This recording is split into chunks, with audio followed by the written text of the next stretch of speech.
उधर पश्चिम बंगाल में टीएमसी के चुनाव प्रचार का काम संभालने वाली कंपनी के दफ्तर पर ईडी की छापेमारी को लेकर हंगामा हो गया। छापेमारी के दौरान पश्चिम बंगाल की मुख्यमंत्री ममता बनर्जी भी वहां पहुंच गई और उन्होंने ईडी की कार्रवाई पर नाराजगी जाहिर की। सूत्रों के मुताबिक टीएमसी का चुनाव प्रचार संभालने वाली पॉलिटिकल कंसल्टेंट फर्म आईपैक के ऑफिस पर छापेमारी मनी लॉन्ड्रिंग के आरोपों को लेकर की गई। ईडी ने कोलकाता में आईपैक के ऑफिस और उसके डायरेक्टर प्रतीक जैन के घर पर रेड की। प्रतीक जैन ममता बनर्जी की पार्टी टीएमसी के आईटी सेल के हेड भी हैं। सूत्रों के मुताबिक ईडी की टीम ने कोलकाता के सॉल्ट लेक इलाके में मौजूद आईपैक के ऑफिस में बड़ी संख्या में फाइलें और कुछ हार्ड डिस्क जब्त की। छापेमारी के दौरान प्रतीक जैन अपने घर पर ही मौजूद थे, क्योंकि ईडी के अफसरों की टीम कुछ पुलिस वालों के साथ सुबह सुबह उनके घर पहुंच गई। इसके करीब 2 घंटे बाद कोलकाता पुलिस के कमिश्नर भी प्रतीक जैन के घर पर पहुंच गए और इसके थोड़ी ही देर बाद खुद सीएम ममता बनर्जी भी वहां पहुंच गई। वो ईडी की कार्रवाई पर बुरी तरह भड़की नजर आई। ममता बनर्जी ने ईडी की छापेमारी को पूरी तरह अवैध बताया और आरोप लगाया कि ईडी के अफसरों ने बीजेपी के इशारे पर यह काम किया। हमारा हार्ड डिस्क ले लिया, हमारा फाइनेंशियल पेपर ले लिया, हमारा पॉलिटिकल पेपर ले लिया। फाइनेंशियल पेपर हमारा जो पॉलिटिकली रिलेटेड है। ममता वहां कुछ देर रुकी, लेकिन जब वहां से बाहर निकली तो उनके हाथ में हरे रंग की एक फाइल दिखाई दी। इस दौरान उन्होंने गृह मंत्री का नाम लेते हुए केंद्र सरकार पर हमला बोला। Is it the duty of the ED and Amit Shah, the nasty home minister, the naughty home minister, who cannot protect the country, and is taking away all my party documents? Mamata Banerjee छापेमारी के दौरान IUPAC के दफ्तर भी पहुंची। हालांकि वहां मौजूद ईडी के अफसरों ने मुख्यमंत्री को आईपैक के दफ्तर के अंदर नहीं जाने दिया। वो बिल्डिंग के बाहर ही खड़ी रहीं। इस दौरान आईपैक के ऑफिस में छापेमारी चलती रही और ईडी के अफसर दस्तावेज इकट्ठा करते रहे। ईडी की छापेमारी ने पश्चिम बंगाल का सियासी तापमान बढ़ा दिया। छापेमारी के दौरान ममता बनर्जी के पहुंचने पर बीजेपी ने हमला बोल दिया। मुख्यमंत्री केंद्रीय संस्था सांविधानिक संस्थार काजे এর আগেও হস্তক্ষেপ করেছেন।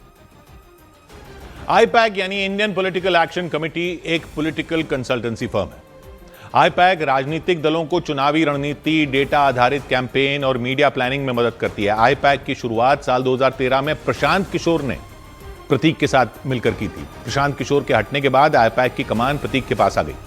ममता बनर्जी की पार्टी तृणमूल कांग्रेस आईपैक के साथ साल 2021 से जुड़ी है, यानी 2021 से ही आईपैक ने टीएमसी के चुनाव प्रचार की कमान संभाल ली थी। इधर उत्तर प्रदेश के कानपुर में एक पुलिसकर्मी समेत 2 लोगों पर एक नाबालिग लड़की के गैंग रेप का आरोप लगाया गया। पीड़ित परिवार के मुताबिक उन दोनों ने लड़की को अगवा किया और फिर उसका गैंग रेप किया। और यह मामला सामने आते ही पुलिस महकमे में हड़कंप मच गया, क्योंकि रेप का आरोप जिस पुलिसकर्मी पर लगा वो दरोगा के पद पर तैनात बताए गए।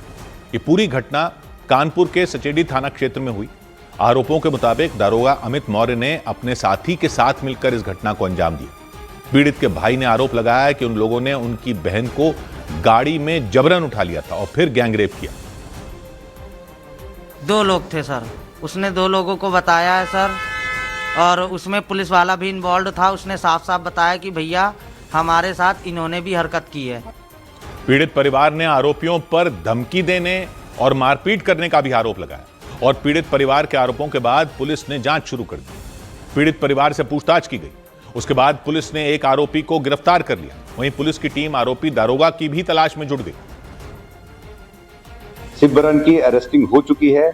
हमारे सब इंस्पेक्टर जो अमित मौर्य हैं, ये अभी फरार चल रहे हैं। उनकी अरेस्टिंग के लिए 4 टीमें लगा दी गई हैं और जल्दी ही उनकी भी अरेस्टिंग हो जाएगी।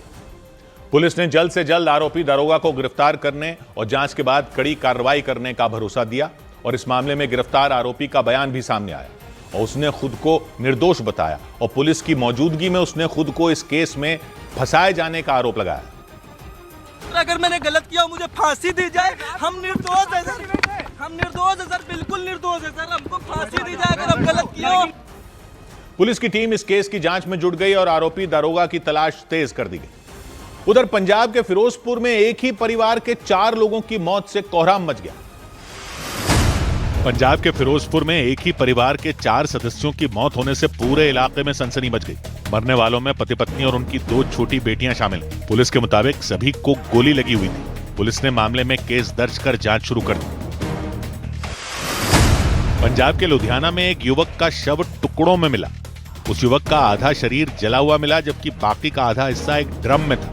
मरने वाले युवक की पहचान 30 साल के दविंदर के रूप में हुई। जांच में पता चला कि वो 2 दिन पहले ही मुंबई से लुधियाना आया था। राजस्थान की राजधानी जयपुर के चौमू में 4 गाड़ियों के आपस में टकराने से अफरा तफरी मच गई। आशंका जताई गई कि हादसा घने कोहरे की वजह से हुआ। बताया गया कि हाईवे से गुजर रहे एक ट्रक ने चारे से भरी एक ट्रैक्टर ट्रॉली को जबरदस्त टक्कर मार दी। इससे ट्रैक्टर ट्रॉली सड़क पर खड़ी 2 कारों को टक्कर मारती हुई एक पेड़ से टकरा गई, जिससे कुछ लोग घायल हो गए।